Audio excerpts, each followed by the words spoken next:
Hello, everyone. Welcome to American Family Insurance DreamBank, where we believe in the transformative power of dreams. I'm Monica, a dreamer and dream curator here at DreamBank. If you visited us or tuned in virtually before, welcome back. And for those of you that are joining us for the first time, I'd love to take a moment to introduce you to DreamBank. Here at American Family Insurance, we believe communities are stronger and the future is brighter when people are actively pursuing their dreams. It's why we created DreamBank. This is an inspirational community destination and digital experience dedicated to dreamers everywhere. From our daily event series to immersive signature programs, there's something for every dreamer.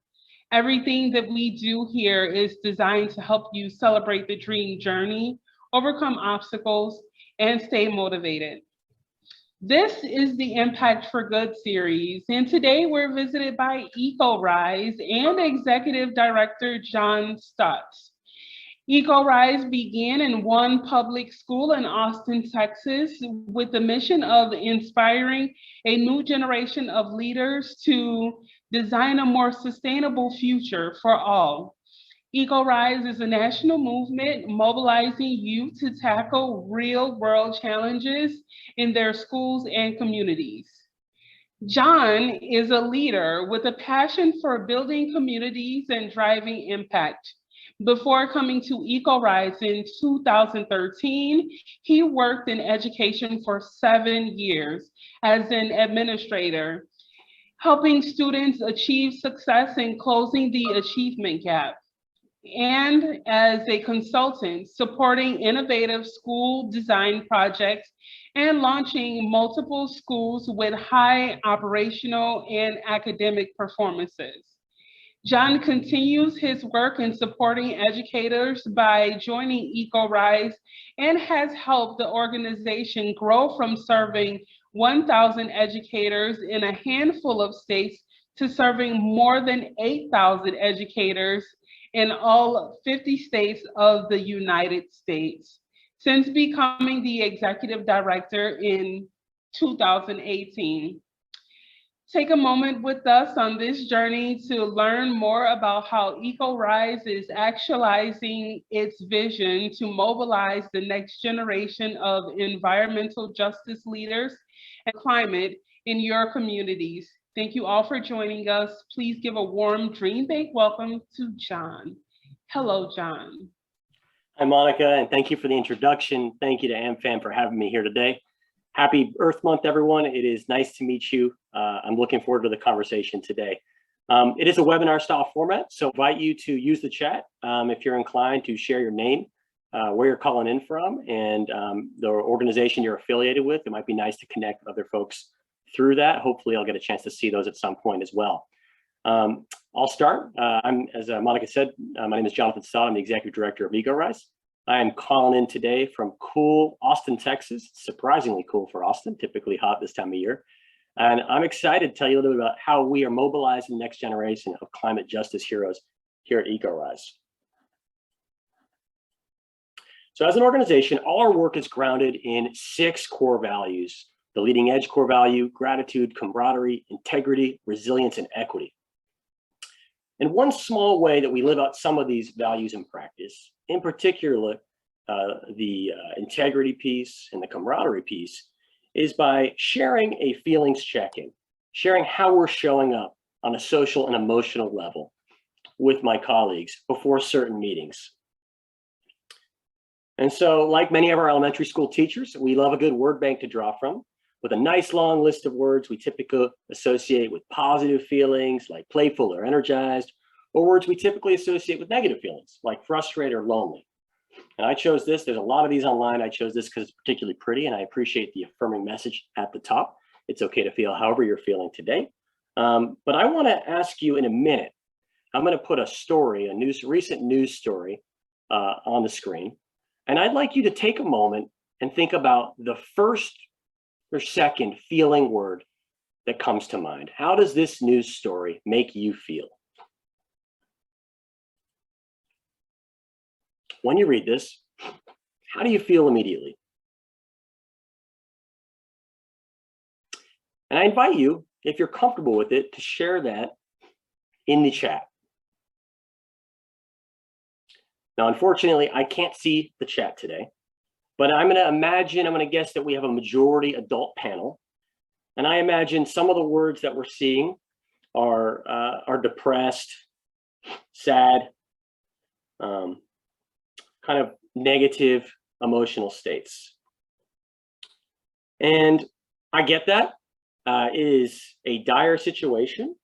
And I think it's important to acknowledge at the front end of the presentation that we need structural change, a rapid shift away from non-renewable energy to save the planet for future generations. So it is dire. But speaking of future generations, the good news, and I think the hopeful story, and that's the message that I hope to share with you today, is that our youth feel very differently than most of our adults when they see the story that we just saw. When you put the story in front of them and ask youth how they feel, they don't see defeat. They see opportunity. They see an opportunity to apply their creativity and their imagination to solve problems and make the world better. And yes, they are angry, as they should be, but it's not a defeatist type of anger. It's an active and mobilizing energy that inspires me and inspires my colleagues at EcoRise, and I hope will leave you feeling a little bit more positive at the end of today's session as well. As an organization, we were founded in 2008. We're a nonprofit. Our mission is to mobilize a new generation of leaders to design a healthy, just, and thriving communities for all. Today, you have the opportunity to immerse yourself in our K-12 program, which elevates those youth voices in fighting for climate justice and supports students in coming up with sustainability solutions that have a triple bottom line impact on their community. That is, it impacts social sustainability, economic sustainability, and environmental sustainability. Our new strategic plan focuses our work in 5 key areas: green careers, racial equity, youth action, classroom learning, and systemic change. And today we're going to touch on a number of these areas. And during the Q&A, we'll have time, if there's specific areas that we don't discuss, but you're interested in discussing more, we'll have time for that as well.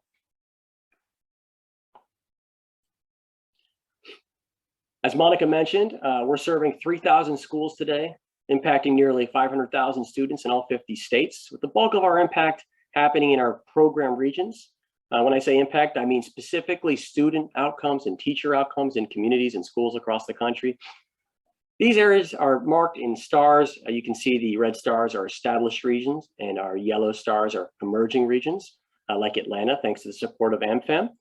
And the reason the impact is higher in certain regions is that we provide a wraparound community of support for our educators and for our students in the form of professional development, on-the-ground support, and grants that I'll talk about in a few minutes. The first initiative I want to introduce you to is our Green Career Program, which are focused on expanding green career pathways for those that are underrepresented in the field, specifically females and students of color. We launched this program in Massachusetts in partnership with Eversource Energy, about 5 years ago, as well as industry partners and the U.S. Green Building Council in Massachusetts. And today we're providing our green career programs in several regions across the country. One key aspect of this program, one important aspect, is the workforce development credential. Students have the opportunity to be introduced to green building concepts in the classroom, and they then have the opportunity to apply to earn their U.S. Green Building Council Lead Green Associate credential through the exam in high school. We're the first organization that's doing that nationally. We worked with the USGBC to lower the age so that students can graduate high school with that credential. Another important element of the green building program is the Capstone Project. Students have the opportunity to work directly alongside industry partners on a real world project. So students in our program in, say, Washington, D.C., I get to literally work with architects and engineers on the school district's green school modernization projects. And in this way, the school building has become a living laboratory for learning. And lastly, and importantly, we offered a paid internship for students, providing that workforce career exposure and really the bridge to industry that we know is so important for the college to career pipeline. It's important that it's a paid internship to allow students who are not traditionally represented in the field to have access to those opportunities. The second program that we offer, it's our core program, and we offer it in all of our sites, is our sustainability educational program for K-12 students. The key part of this program that I'll talk about today, we're actually going to get to hear from students directly about, is our Student Innovation Fund. Here's essentially how it works. EcoRise students will introduce students to, EcoRise teachers rather, will introduce students to sustainability and climate concepts in areas like energy and water and waste. And then the students will go through the process of conducting an environmental audit or an investigation of their school's footprint in a specific area. So let's imagine they're introduced to energy concepts. They learn about renewable energy, non-renewable energy, and climate change. They then conduct an environmental audit of their energy footprint to understand what the campus is how the campus uses energy, what's going well, what needs improvement. And then they come up with a specific project that's going to have a measurable impact on the energy footprint of that school building. And so in this case, we had students at a middle school apply for solar energy charging station. They wanted to demonstrate the power of renewable energy in their courtyard in the classroom. And at the end of the year, we're able to kind of aggregate the impact of all of these projects across our network. And to date, we've distributed over $200,000 in grant funds, the average grant being about $466. And what I think is really always phenomenal is looking at the cumulative environmental impact of all of these projects in areas like energy savings and water conservation and landfill waste reduction, and ultimately resource savings. So for every dollar that is invested in these student projects, over time, the students have modeled that they should save $4 back in school resource savings, which is pretty amazing. At the end of the year, the program year, that's just May and June, students have the opportunity to take their projects literally down to City Hall and present them back to an authentic audience. In this case, you see here Austin's Mayor Steve Adler. He's looking at an aquaponics system designed by elementary school students. It's really kind of like a science fair for sustainability and really a celebration of student sustainability and climate leadership in action. And then we're now going to get to hear from a couple students that developed a project out in California.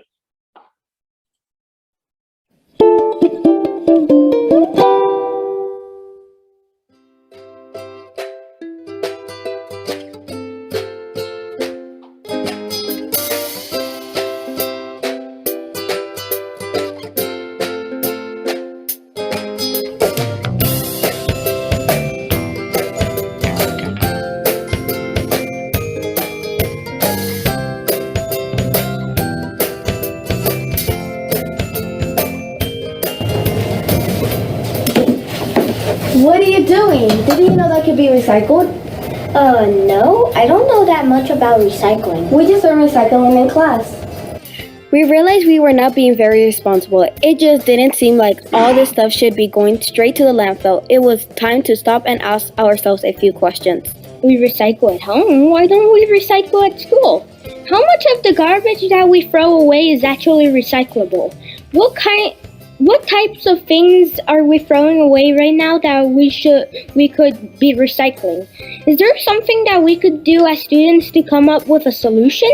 These were some big questions and we weren't sure where to start. We realized that we might need to get a little dirty before we can make our school clean. We decided to kick our project off with a waste audit. We focused on a few classrooms where we did a deep analysis of our waste. We sorted through the waste bin, separating the paper from the plastic and the food waste from the regular waste. We could quickly see that we were throwing away a lot of recyclables. We analyzed our numbers and realized 80% of our waste was recyclable.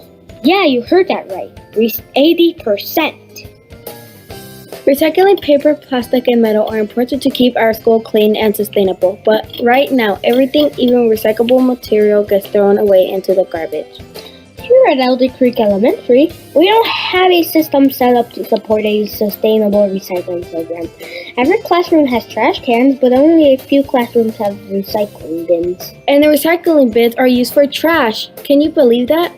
So we got to brainstorm. Here is our school's goal. We will start a recycling program at Elder Creek Elementary, and we will divert up to 80% of our classroom's waste from the landfill to a recycling center.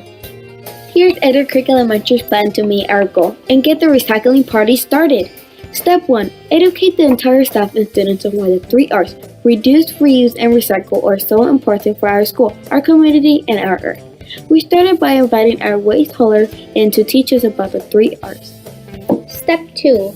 Provide each classroom with a specific recycling bin and educate the staff and students on how to properly sort the recyclable materials. If we are lucky enough to receive the EcoRise grant, we will purchase 30 recycling bins, 1 bin for each classroom. Step 3. Coordinate with our awesome custodian to create an efficient plan to bring the recycling to the main recycling dumpster, without creating more work for our custodial staff. This way, us students can be involved. Step 4. Synergize as a whole school to make this recycling plan a reality. Wow, recycling really is important.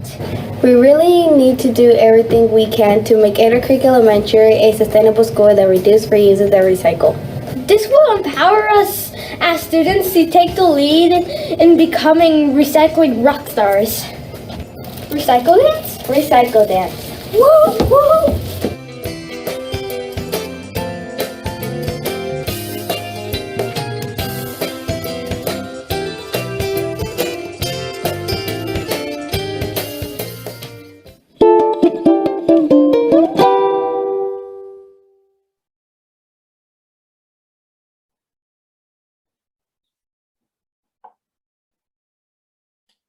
So I now do the recycle dance every single time I go to my recycling bin. We are now going to take a look at a different video from New York City. It's not that one. Let's try. Here we go. We're going to take a look at a different video from New York City. This was during kind of the height of the pandemic, and we had to move a lot of our end of year showcases from, say, City Hall to virtual format. And this is a high school group up in Washington Heights in New York. And we're going to take a look at a kind of an online showcase. And we had some folks from the EPA come out, as well as district leadership, to learn a little bit about the project for 182nd Street.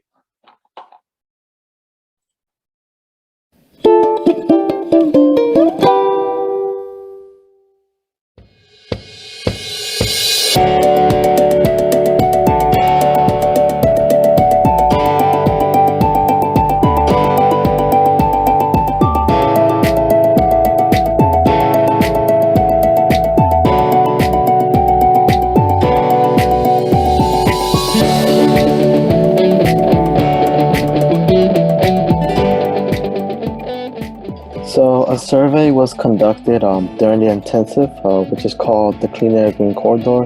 And a small brief about what the intensive is basically like a 1-week course in which students would focus on a specific topic revolving around the community. And so Eco Audit Survey was conducted that would kind of see and what the community is concerned about.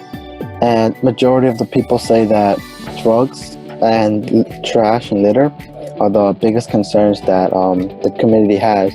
And with that also on the side, you know, traffic and air quality. On 182nd Street, our eco audit revealed that there are 38 total trees along 182nd Street.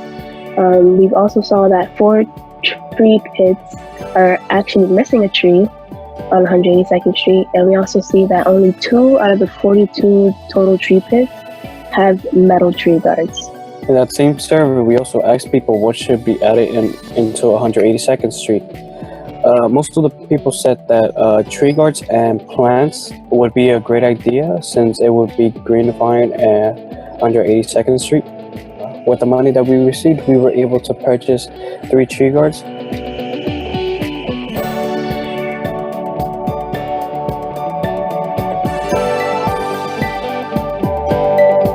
So what our vision is one day we would like to pedestrianize our block, just like Columbia University and Yeshiva University. And when in this pedestrianized block, we have a vision that we would like to achieve. Some of those points would be having tree guards for every tree. We would also like to have planters and benches on our block so that people would be able to kind of sit down And we also like to have a full-time corridor coordinator at Friends of Wheels. And so we would like to continue with the project that we're doing even in the future so that we will have greater results for our community and people that live here. Have you guys presented your reasoning for doing that to, let's say, the community council? Are you getting any support from them? Is it possible, right? I don't know the traffic, is it possible to shut down traffic on that block so you could pedestrianize it?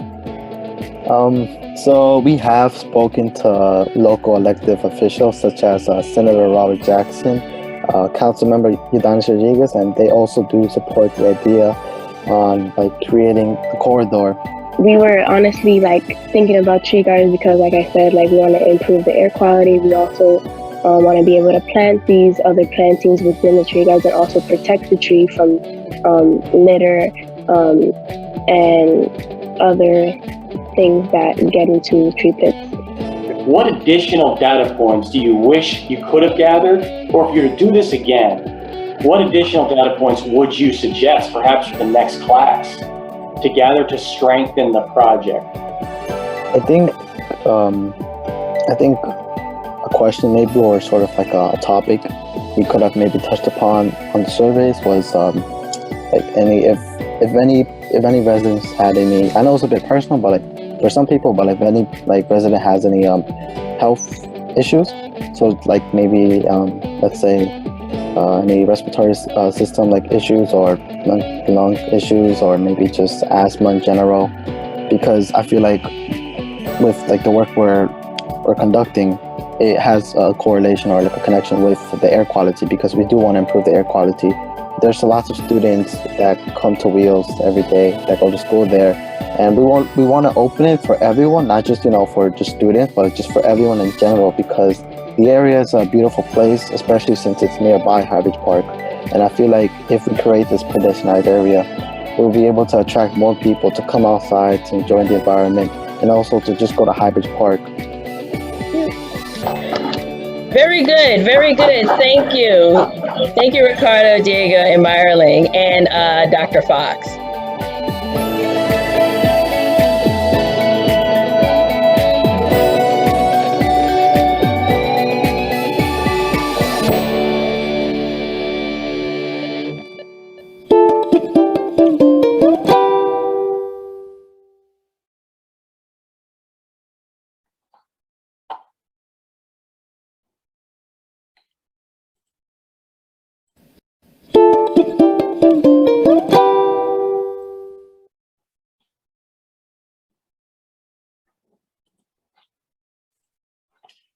So to date, we have funded projects impacting 20,000 students directly. So if you're interested in seeing other projects that we funded, there's a lot of videos. It's hard for me to choose which ones to share today. Check out our YouTube channel online. As an organization, I think we have recognized that there's just an incredible amount of urgency to the climate crisis. And so while our, say, elementary programs are incredibly impactful for the students involved, we do realize we have to put pressure on the system and the powers that be today. And so we've invested in expanding our civic engagement program through the development of youth climate councils to provide high school students the opportunity to really inform climate action and resiliency planning in a much bigger way. We started this program with the city, this partnership with the city of San Antonio, and we've since expanded it to Austin, Texas, and soon Atlanta, Georgia. And we are optimistic and hopeful that we can continue to build relationships and partnerships to expand those councils to all of our regions across the country in places where they don't exist already. A couple cities are already doing some great work in this space. And I'll also mention that environmental justice, or EJ, is really critical really to this work and all of the work that we're doing. It's important that students learn about and are inspired by the courageous leadership of Black and Brown leaders who have been kind of leading the change and fighting systems of oppression, social oppression, environmental oppression for decades, and often that has not been acknowledged in the environmental movement, and it's important that it is. And so a big part of our program is introducing environmental justice concepts to our teachers and students in our programs. And so now we're going to learn a little bit more about the youth-led climate councils by hearing directly from the students in San Antonio.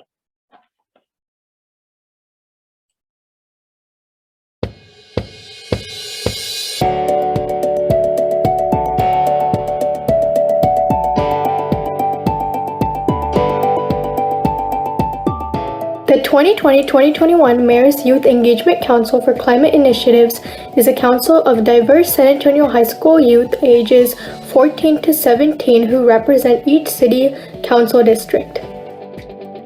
The council was formed through a partnership between the City of San Antonio and EcoRise in an effort to include youth voice from all communities across the city, in order to engage them civically in San Antonio's climate action and adaptation plan.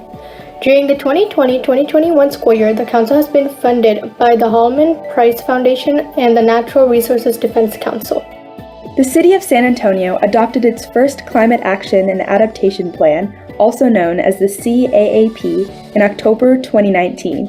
The CAAP outlines strategies for reducing greenhouse gas emissions, GHGs, and creating a more equitable, healthy, and resilient city in the face of climate change.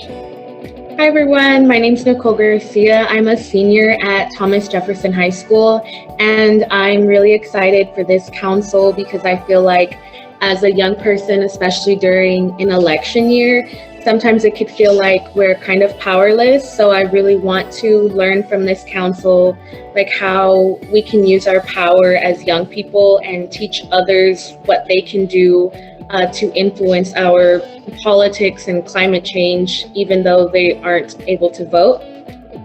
Hey y'all, I'm Ariana Cannon. I'm a senior at Basis San Antonio Chavano, and I wanted to join this board because I wanted to show people and inspire people that no matter how old you are, that you can help your community doing things that you enjoy. And also, I want to go into architecture, so I wanted to understand and explore the intersectionality between architecture and environmental health. Hi, I'm Ishan. I'm a freshman at Keystone School, and I am from here, San Antonio, and I joined this board so that I could educate myself and help make a change in what's going on right now.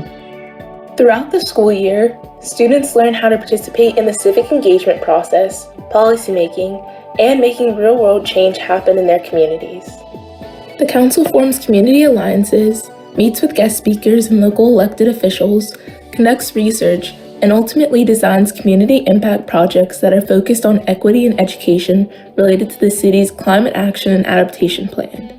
At the end of the school year, the council will present policy recommendations based on their research and community planning.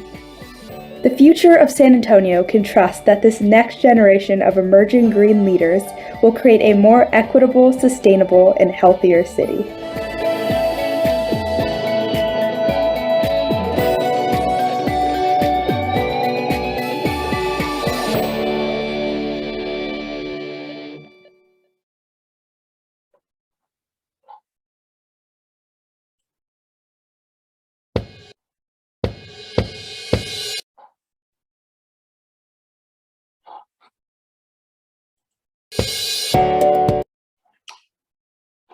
So if you're interested in learning about what these students are doing in practice, when they spoke about the community impact projects, is a big part of the Youth Climate Council experience. At the end of this session, I'll share a link to a ABC story in San Antonio that focused on two different projects. One was a bug hotel. You can see a picture of it here for resident bugs across the city to live in. And the second was a living roof installation in which students were working with the transit agency to convert the roof of a bus stop into a living roof with plants and whatnot to reduce the urban heat island effect in San Antonio, which is directly related and a consequence of climate change. So really cool projects. The students are incredibly courageous and fiery and visionary. So if I feel the climate blues, environmental blues, spending some time with these students certainly cures that. They also presented, a number of them presented at the Green Schools National Conference to a national audience on equity and environmental justice. And it's about a 45-minute presentation. And we'll send that out as well. It's a really phenomenal piece and I think hopeful as well. So the last programmatic initiative I'm going to share with you today is really in response to us as an organization trying to think a little bit bigger, thinking beyond a single classroom or beyond a single climate council, or beyond really even our own organization, to identify ways that we might collaborate with entities to answer this fundamental question. What would it take to ensure that every child in the United States is environmentally literate and empowered to build healthy, just, and resilient communities? One organization certainly wouldn't be able to do it and shouldn't be able to do it alone. But what would it look like to really create systemic change in the movement? And our response to this has been our Gen Thrive initiative, which is a collaboration focused on facilitating systems change, providing shared data and technology tools to accelerate sustainability education and advance health, equity, and climate resilience in schools. And this project started in the state of Texas.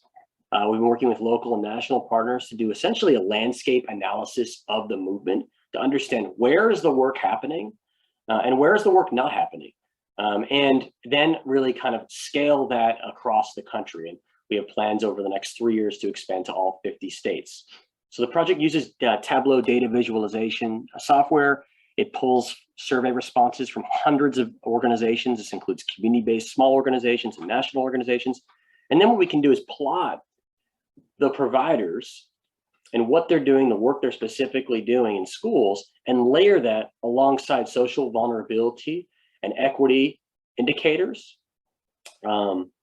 Layer it alongside national data sets from entities like the EPA that look at environmental pollutants and climate risk and public health, and really start to see some trends and see where are communities that are fearing a disproportionate impact from climate change receiving perhaps the least amount of services.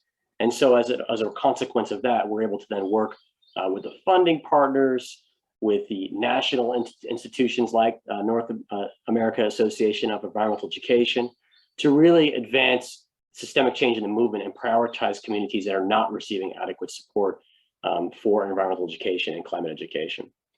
And so now we're going to take a look at what this map actually looks like. It's pretty neat, by hearing from my colleague, Gina Lamott, our Chief Innovation Officer. Hello, this is a quick orientation to the climate equity and education map provided by Gen Thrive. So here we are on ArcGIS, an Esri product, and we are looking at the map as it originally sort of appears when you open up the tool. And you can see that we already have some of the data layers activated. Now, if you want to see what those are, you'll notice that on the left-hand side on the bar here, there are a few icons. If you click on one of them, the schoolhouse, for example, you will see the layers, the layer list appear. We have subcategories within 3 major categories. We have education as the schoolhouse, we have environment as the planet, and we have community as the icon of the people. Now, under education, the subcategories are schools, service providers, and EE access and need, which means environmental education access and need. Each of these layers has 3 dots next to it. If you want to know where something came from, you can click on those dots. You can scroll down and you'll see show item details. That will tell you where the data set came from. And so you can notice that this is LEED certified K-12 schools. We can click on this and all of these green diamonds will pop up. You can turn them off. You can turn on all K-12 schools. Those are gray dots. The larger the data set, the longer or slower it will take to populate that data set sometimes, depending on your internet connection and the speed of Esri at that moment, and ArcGIS. You'll notice layers for service providers that have to, some of them are older, but we kept them in here as a demonstration. So this is demonstrating program sites, environmental education program sites where they were active on campuses in 1819. You'll also notice that we have the various education service centers color-coded by the density of environmental education programs. So the Austin and Houston area, you can see in San Antonio, have quite a few programs, so they're darker. And the way that you can tell what all these colors and symbols mean is by going to the legend, which are these 3 lines right here. So anything you have activated, you'll see is in the legend. But if you don't have something activated yet, you can also just click on the item itself, the layer itself, and beneath it, it will tell you what illustrations and symbology is associated with that data layer. So if you want to turn on drought intensity, you check the box and that will pop up. And you can see that this is actually one of the data layers that is national. Most of our data sets are national, a lot of them. Some of them we've deactivated the information for other states, but we can activate it again just so that things load a little bit faster. So under environment, the subcategories are climate risks. So we have the drought, which I showed you, the hurricanes, tornado tracks. We have storm surge. We also have a subcategory called pollutants, which includes hazardous waste, brownfields. And something to notice here, you see how busy it's getting. You can go back over to the education section. We can turn things off. So let's turn off the Education Service Center density. Let's turn off the headquarters of the organizations. And that just makes things easier to look at. But when you see one of these specific sites, you can click on it and it'll tell you a bit of information about that particular site. We have air quality conditions. One thing to note is that we have, you'll notice in the layers that sometimes things are grayed out, like they're not active. And what that means is that you're not able to look at the impaired waters here, for example, because you're zoomed out too far. This is a very local specific data set. It's indicating which creeks in your neighborhood are polluted.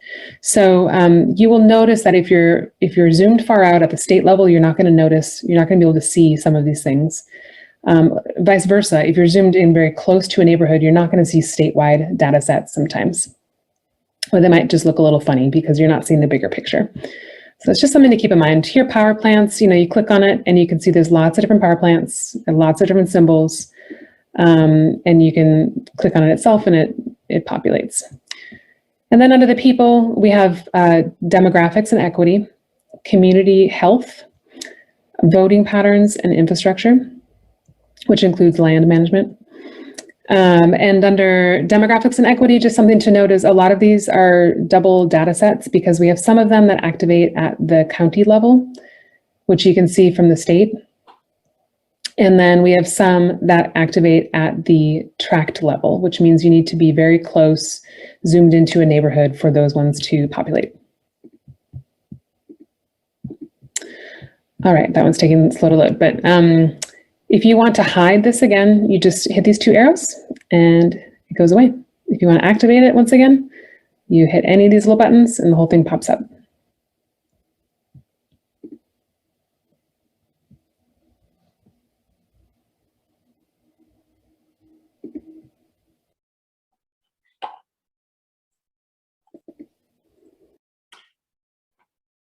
And that project, while it's at the macro level and focused on systems change, we are also working with AT&T to make sure that our classrooms have access to lesson materials and to GIS mapping technology. So students are actually able to, in their classrooms, use that software to do some work locally and identify projects of impact using GIS mapping. So we're pretty excited about that. And so hopefully today, you got a chance to learn a little bit about our programs and hear from the youth themselves doing this work. And I'm hoping if we were going back to that word bank and you were choosing a word, maybe you have a slightly more hopeful feeling than when we started. And you're feeling like you want to take some action, you want to get involved. And so I'm going to suggest a couple ways you can do that, and definitely happy to continue that conversation in the Q&A. First, deepen your knowledge. We have a pretty phenomenal environmental justice curriculum. We developed it specific lessons for elementary, middle, and high school. It is great for adults too. And you can download that for free online if you go to www.ecorise.org. And so I think just starting there and learning about EJ, it's so important and something that a lot of folks have not had that much experience with. The second recommendation we have is getting involved with organizations that are doing EJ in the community and climate justice work and advocacy. If you search, climate justice in my community online, you'll find a long list of organizations. I can provide some as well. 1% for the Planet has a pretty nice list of nonprofits that are doing work in social and environmental justice. There's a bunch of resources out there in terms of finding work that's happening near you. The third is really kind of supporting and amplifying youth that are working in your community. And so one way to get involved specifically with youth-led organizations will be to go to the Sunrise Movement. Sunrisemovement.org, they have a section that's called Taking Action, and you can actually get connected with the local chapter. And they are in quite a bit of communities now across the United States and doing some great work. The fourth way is to share the work that we're doing at EcoRise with your local school. So if you know a PTA member, or a principal or an educator, let them know about us. We would love to work with them. And lastly, we are a nonprofit organization, and so we are always seeking new supporters. Any donation at any level is appreciated, and we'll go towards supporting our work as we expand our program opportunities to new regions. Donors receive monthly information on our programs and how to get involved, and we have deep amount of gratitude for our number of small donors. So with all that said, I want to thank you all for joining us today. I'm excited to continue the conversation with you all in the Q&A. And thank you to Monica and to DreamBank for having me out. Thank you so much, John. This was very enlightening. This was, for me, very inspirational. So I greatly appreciate it. We had a few comments coming from Pam, Beth, and Laura during the talk. I know early in the chat, early in your conversation, you had asked how people were feeling and how they would react to that. And Pam and Laura responded just yikes and scared, which is definitely a sentiment that I can relate to. And then later in the chat, we just had some comments from Beth and Pam about how super cool, how fantastic this all is, and how inspired we are to be having this come from our youth and the efforts that you all are making over at EcoRise. So thank you so much for sharing your time and sharing everything about EcoRise with us today. I'm definitely looking forward to a brighter future for us all, thanks to the work that you get to do every single day, and greatly appreciate it. And before we start to wrap up, I have a really quick question for you. What advice would you offer to someone who's pursuing a dream today? Adult, child, adolescent, whatever, give it to them. Yeah. I would offer my one piece of advice would be make a choice to take a small action today. I think at times the scale of the problem is so big, it can be paralyzing. Mm-hmm. It can lead to inaction, and it can feel hopeless, right? Mm-hmm. But I think what youth are demonstrating is that we need to step up, and we need to start where we are, start in our community. And so I think, I shared a couple ways in the slide previously. I would suggest taking one action. Research an organization today that's doing environmental justice in your community and reach out. I think you start there, and from that comes additional positive energy that leads to additional actions and engagement. I think there's certain systems that don't want us to take action. They want us to feel hopeless. And I think we have to fight against that. I like that. I appreciate that. Bite-sized chunks, everyone. I appreciate that. So Thanks again. We really appreciate having you here. We appreciate learning more about EcoRise. To everyone who's out there watching, if you're looking for more information about EcoRise, just look them up with the information that's here on this last slide that Jon is sharing. Also, if you registered for this event, it'll be in your confirmation email, a link to information about EcoRise, just an introduction to them. I want to offer a very special big thanks to our internal partners, our team at American Family Insurance Institute for Corporate and Social Impact. The Institute for Corporate and Social Impact is an organization within American Family Insurance that focuses on closing equity gaps in America by investing in exceptional entrepreneurs and innovators who are committed to solving some of the world's toughest social problems. They do this through a venture capital investment, a variety of programs and partnerships with organizations like EcoRise and experts that have been working tirelessly towards these causes. Thanks again to everyone who's joining us today. We look forward to continuing to learn and grow and dream together. Don't forget to follow us on Facebook, Instagram, Twitter, and LinkedIn to be sure you're in the know on DreamBank's upcoming offerings, including our signature program experiences. On behalf of American Family Insurance and my entire team here at DreamBank, we look forward to hosting you again soon. Keep dreaming fearlessly. Thanks, everyone.